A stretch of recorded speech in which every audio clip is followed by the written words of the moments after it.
Everyone thinks the grass is greener on the other side. Single people crave the comfort of being in a committed relationship, and married people miss the freedom of being single. But the truth is, both sides come with a lot of blessings and a lot of burden, and let's get into it. Also, my name is Way Breezy. Welcome to the video. I hope you guys do enjoy my little take on the duality of relationships. I'm not a fucking counselor or anything. I'm a dumb fuck 20-year-old and I don't know dick, so keep that in mind when you watch this video. When you're single, you're like free. Not just in like the I can do what I want type of way, but more in like you're building your life without compromise. You can focus on your passions, your career, your health. You could definitely protect your peace a lot more. You can move cities on a fucking Tuesday and just book a trip to wherever the hell you want, because who the fuck cares? And there's a lot of power in that, truly. Singleness is like a season of self-discovery. I feel like it's not meant to last forever. Obviously, I feel like we're all supposed to mingle around and meet the love of our lives, but I do think that there's a time and place where being single is very powerful, and it's a season of self-discovery. You learn who you are without external influences kind of pulling you in different directions, and you set your own standards and like find your own voice, and you can kind of set a blueprint out for what you want your life to be like when you do eventually find that person, and you can work on yourself and build yourself up to be that person. But at the same time, that freedom can come with a lot of silence. That self-focus can turn into a lot of loneliness. I can't tell you guys enough, when I've been in my most like locked in single grinding phase, how lonely it can kind of be. I feel like I always had nobody to talk to, nobody to relate to, and most importantly, nobody that knew me on a deep enough emotional level to help me with certain things. There's no one there to share your small wins with, or talk you off a cliff when you start to spiral. Holidays are fucking quiet, nights are lonely. No matter how you slice it, life is better being able to say, good night, I love you, or good morning, I love you. Being able to say that makes nights a lot shorter. It makes days worth waking up for. And even though when you're single, you might know that you're enough, sometimes it would just be nice to be enough for someone else too. Sometimes it'd be nice to have the company of a significant other to make you feel like you're not going crazy, with all the things that you think. It's nice to have that other half of you to live for, in my opinion. But being single is very important for a lot of people. There's a lot of people in relationships right now that shouldn't be in one, and they can only become better by being out of one. On the other hand, marriage or just being in a committed relationship at all, there's something sacred about like having a person, like your person, someone who knows all the weird little shit you do, your fears, the things you dream about, and they choose to stay with you. Like they love you for who you are. Because in the times where you don't love yourself, being single, nobody's gonna pick that slack up for you. There's not a lot of people when you're single that are gonna show you how to love yourself. And having a significant other that has so much love for you is such a fucking special thing, man. You're building something together, a home, a future, a legacy, like you're building a generation of human beings. You're not alone in those scary ass decisions anymore. You got somebody else that you can reconcile with. There's like an emotional safety in that. There's shared goals, someone to hold you when the world feels hella heavy and you're just like, God damn, if I didn't have this girl, I would fucking collapse. And that kind of intimacy and that deep down connection, it's unmatched. There's nothing you can achieve. The billionaire that achieved it single and the billionaire that achieved it happily married, the one happily married is going to be happier 10 times out of 10 times. I can absolutely guarantee that. But being in a relationship definitely isn't happily ever after. One thing that is not even an argument, this is just straight up what it is. The difference between being single and being taken is the work that you have to put in emotionally.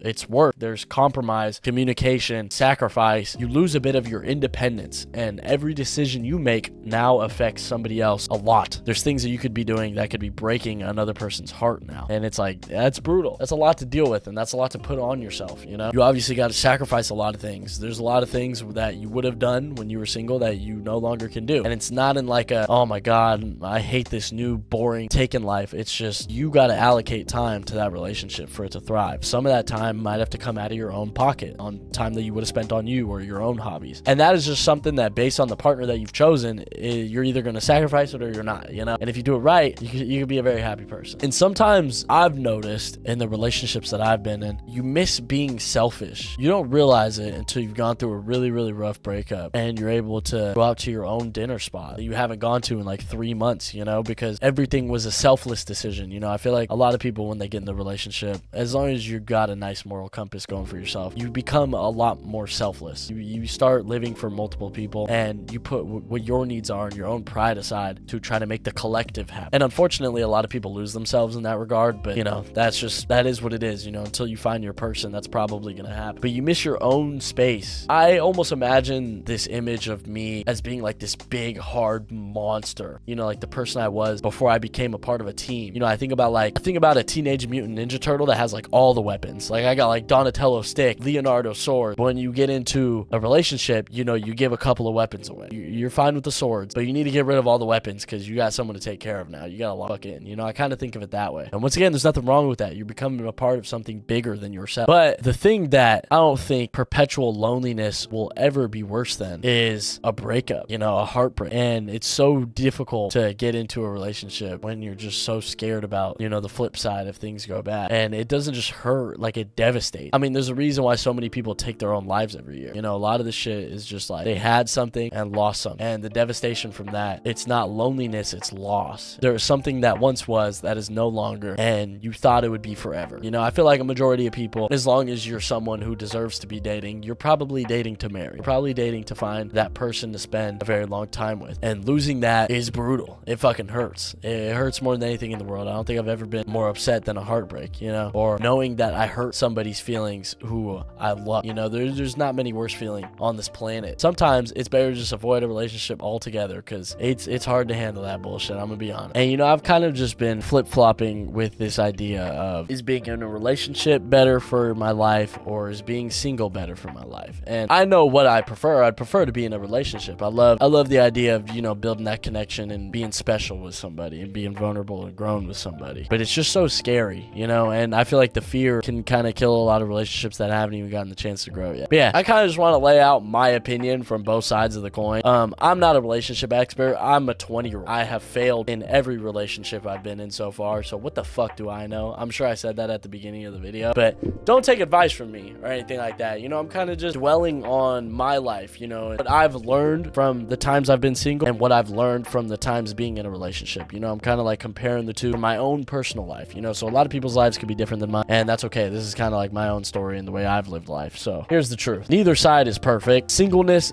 doesn't mean loneliness, and marriage or being in a relationship doesn't guarantee happiness. You know, both have light and both have shadows. That's pretty evident. But I think especially in 2025, I don't think I would need to say this about 20 years ago, but I think the key is to stop glamorizing one and demonizing the other. Whatever season you're in, honor that shit. Like, grow in it and love through it. If you're in the season where you're in a relationship, don't bash the guys that are single and have their head down grinding. Don't fucking do that. That's not the right idea. But at the same time, if you're single, you know, don't gloat and glamorize your freedom and kick back and be like, ha, nobody could tell me what to do. My girlfriend can't tell me to come home because I do whatever the fuck I want. Because you're laying your head down at that pillow at night and nobody fucking loves you. So you need to chill too. Both sides, I feel like us as a society, we both gotta stop demonizing the other side. You know, I feel like it's been a thing forever where friends that are single try to get their coupled up friend to fucking be single. Like, come on, bro, look at all the fun we're having. But if it's not fulfilling fun, it's like, come on, bro. And then people in a relationship glamorize like how, you know, like they kind of spread their relationship across everyone's face, you know, kind of rub it in their face that they're in love. But it's like, bro, behind closed doors, you know, I know you've cried yourself to sleep a couple times because you thought that shit was gonna end. Like, come on. It's not all sunshine and rainbows on either side. It's not about what side of the coin you're on. It's about how you spend the time you have there before the coin flips again. It's kind of how I think about it. But yeah, hope you guys did enjoy this video. Once again, just my opinion. I don't know dick. I'm just a fucking white kid. This guy's dick in his hand. Let me know your thoughts in the comments down below on this topic. You know, let me know if you guys think that being single is more beneficial or being in a couple is more beneficial to your life. I'm curious to know in the comments down below. But I will see you guys when I see you guys later.